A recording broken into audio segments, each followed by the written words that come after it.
아이의 태도에서 바로잡아주고 싶은 행동은 계속 보입니다. 하지만 모든 행동을 같은 무게로 다룰 수는 없습니다.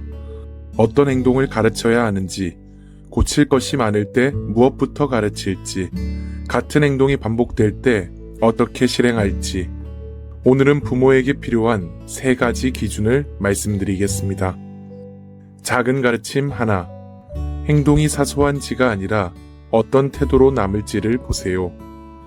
할아버지가 시간을 내서 아이를 학원에 데려다 주셨습니다. 그런데 아이는 차에서 내리며 말합니다. 내일도 데리러 와줘. 고맙다는 말은 없습니다. 부모는 고민합니다. 이런 것까지 지적하면 하루 종일 아이의 태도만 고치게 되는 것은 아닐까? 아이가 조금 퉁명스럽더라도 해야 할 행동을 하고 상대를 깎아내리지 않는다면 매번 바로잡을 필요는 없습니다. 하지만 다른 사람의 시간과 수고를 당연하게 받아들이는 태도는 짧게 가르쳐야 합니다. 내일도 부탁하고 싶은 마음은 알겠어.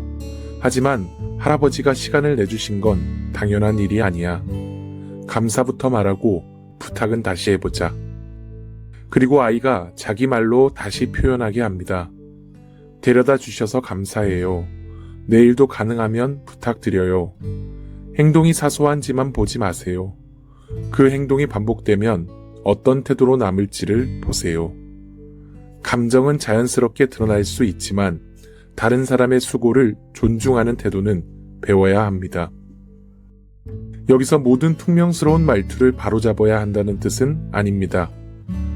부모가 해야 할 일을 말했을 때 아이가 기분 나쁜 목소리로 알았어, 할게 라고 말하면서 실제로 행동한다면 그 순간에는 행동한 것을 먼저 볼 수도 있습니다.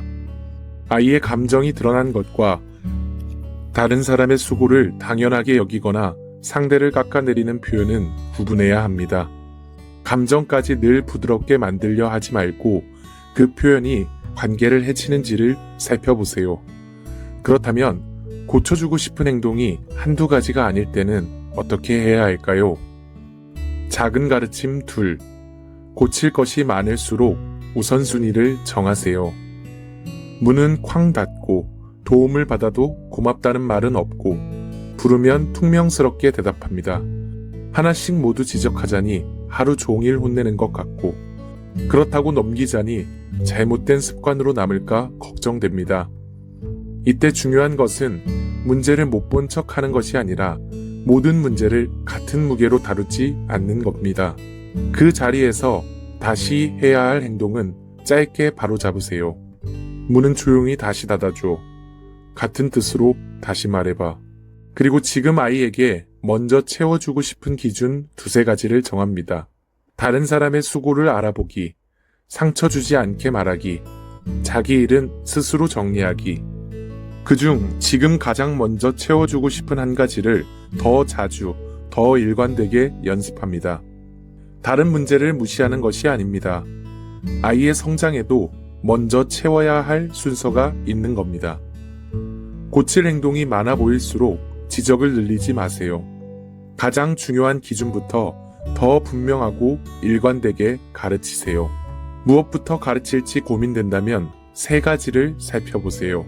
이 행동이 반복될수록 아이의 관계와 생활에 미치는 영향이 큰가?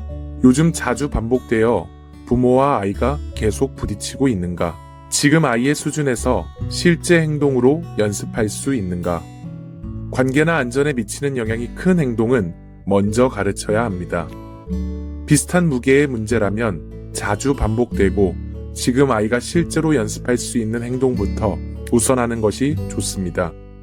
이제 가르칠 기준을 정했다면 같은 설명을 계속 반복하지 않아야 합니다. 작은 가르침 3. 처음에는 설명하고 반복될 때는 짧게 다시 하게 하세요. 아이에게 어제도 설명했는데 오늘 또 같은 행동이 반복됩니다. 이때마다 사람이 도움을 받았으면 말이야 하며 처음부터 설명하면 부모의 말만 길어지고 아이가 다시 해야 할 행동은 흐려집니다. 처음 배우는 행동이라면 왜 필요한지 충분히 설명해 주세요. 하지만 이미 배운 행동이라면 짧은 신호와 다시 하는 행동만 남깁니다. 도움을 받고 그냥 돌아서면 감사 먼저. 문을 쾅 닫았다면 문 다시. 상대를 탓하거나 상처 주는 방식으로 말했다면 같은 뜻으로 다시 말해봐. 부모가 정답 문장을 대신 불러주지 말고 아이가 자기 말과 행동으로 직접 다시 하게 합니다. 아이가 다시 했다면 설명을 더 붙이지 마세요. 그래, 그렇게 하면 돼. 하고 그 자리에서 끝냅니다. 행동이 익숙해지면 말 대신 눈빛과 기다림으로. 마지막에는 아이가 스스로 알아차리고 바로잡게 해야 합니다. 설명은 처음에 충분히, 반복될 때는 짧게, 익숙해지면 부모의 신호도 줄이세요. 하지만 실제로는 아이가 다시 하지 않겠다고 버틸 때도 있습니다. 문을 쾅 닫고 그냥 가려 한다면 부모가 가까이 가서 낮고 분명한 목소리로 제지합니다. 지금 멈춰. 문부터 다시 닫아. 평소의 말로 계속 무시한다면 이처럼 짧고 강한 신호를 사용할 수도 있습니다. 다만 강한 목소리는 아이를 겁주기 위한 것이 아니라 지금은 그냥 넘어가지 않는다는 것을 분명하게 전달하기 위한 것입니다. 그래도 거부한다면 같은 말을 계속 반복하지 마세요. 문을 다시 닫고 나서 다음 활동을 하자. 그리고 놀이와 영상처럼 아이가 기대하고 있는 다음 활동은 문 닫기가 끝난 뒤 이어갑니다. 아이가 짜증을 내더라도 제한을 풀어주지 않습니다.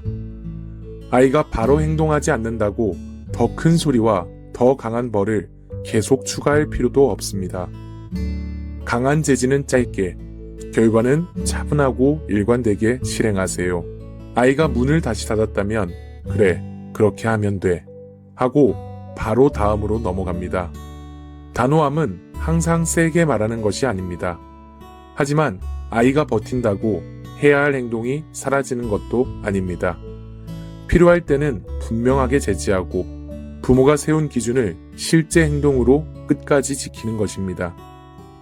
아이의 사소한 행동을 모두 지적할 필요도 없고 모두 넘길 필요도 없습니다.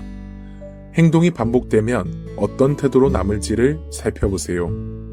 고칠 것이 많다면 관계와 생활에 더 큰 영향을 주고 지금 실제로 연습할 수 있는 기준부터 우선해서 가르치세요. 처음에는 충분히 설명하고 반복될 때는 짧게 다시 하게 하며 아이가 버틴다면 말만 반복하지 말고 필요한 결과까지 일관되게 실행해야 합니다. 좋은 가르침은 아이의 모든 잘못을 찾아내는 일이 아닙니다. 지금 가장 중요한 기준을 선택하고 아이가 결국 스스로 할 수 있을 때까지 분명하고 일관되게 연습시키는 일입니다.